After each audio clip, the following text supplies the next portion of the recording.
Yang mulia, saudara ahli, saya mau bertanya pada ahli ini, apakah pasal 340 pembunuhan berencana persidangannya terbuka atau tertutup? Terbuka mesti. Terbuka semestinya. Iya. Kalau ada terjadi persidangan, ini terjadi nih pada pada yang sudah terpidana sekarang, tertutup untuk umum. Bagaimana terhadap perkara itu? Itu melanggar hukum acara. Gini, dakwaan itu berbagai macam, ya. Ada pembunuhan, tiba-tiba ada perkosaan juga. Mohon izin yang mulia, pengalaman saya lama menjadi auditor militer. Kalau kasus itu bersamaan, kita buka pembunuhannya dulu, yang mulia. Untuk pemerkosaannya baru kita buka, kita tutup. Itu yang mulia. Pengalaman saya sebagai auditor militer, yang mulia. Tanyakan ke ahli, bukan ke saya. Nah, ya enggak, tadi mau izin. Tadi yang mulia mengatakan itu memang ada versinya, ada bisa tertutup. Tidak. Kalau untuk 340, sepengetahuan saya harus terbuka. Mesti terbuka. Sementara untuk yang terpidana sekarang ini itu tertutup. Itu satu. Saya nanti minta tanggapan dari saudara ahli. Yang tertutup tadi apa? Pasal 340 pembunuhan berencana. Iya. Berarti persidangan itu satu tidak? Enggak, Salah. Sampaikan ke ahli dakwaan yang mulia. persidangan itu Izin yang mulia. tinggal 340 atau Oke, yang mulia. Izin yang mulia. Yang mulia. Mohon izin. Saya rasa pemohon itu tidak ada relevansinya dengan penetapan praper ini dan. Oh, mohon izin yang mulia. Ini ada hubungan sama perkara klien kami. Sebentar.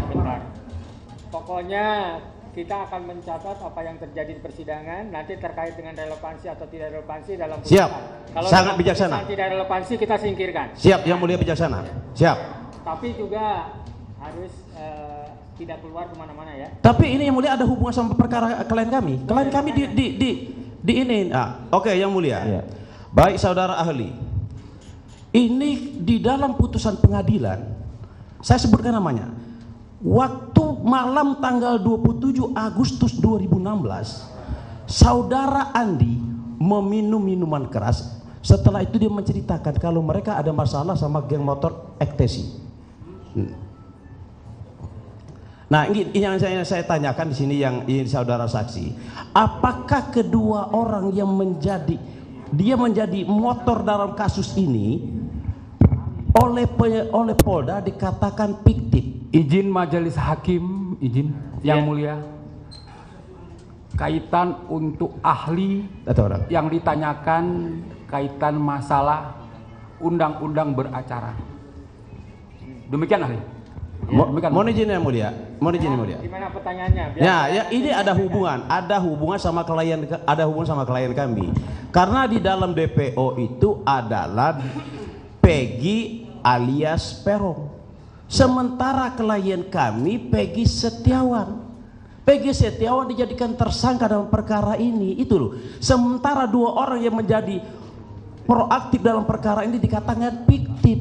Nah, ini saya minta kepada saudara ahli, bagaimana tanggapan dari ahli terhadap perkara ini? Jadi kalau misalnya kedua yang DPO tadi sudah dibilangkan fiktif, berarti itu berkaitan dengan ajas kausalitas von Bury.